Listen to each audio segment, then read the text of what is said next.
Muna tayo. Guys, lalabas muna tayo sa highway ha. Ito yung area namin. Parang nasa liblib na siya.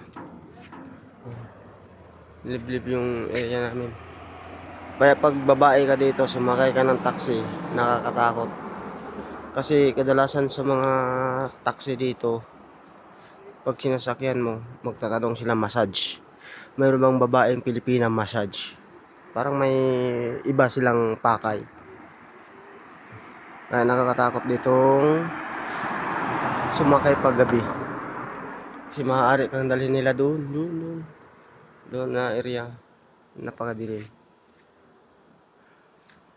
Kaya dapat pag lumabas ka dito, tatlo kayo. Liblib na lugar. Alas 7 na ng gabi. Mag-aalas 8. Maliwanag pa sa kanila dito, alas 8. Mag-aalas 8 na.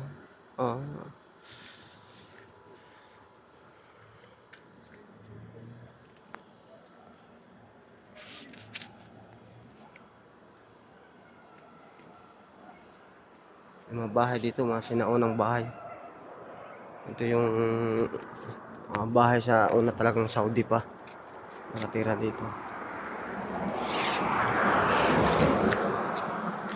Tayo na, nagulat ako sa pusa. Kinulat mo ako.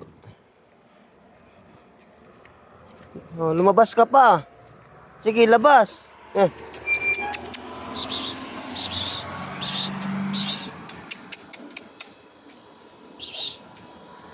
Lalabas ka. Kainin ka ng aso. Ito, pasok. Pasok! Pasok doon. Tigas na ang ulo mo. Bahala ka. Tama na.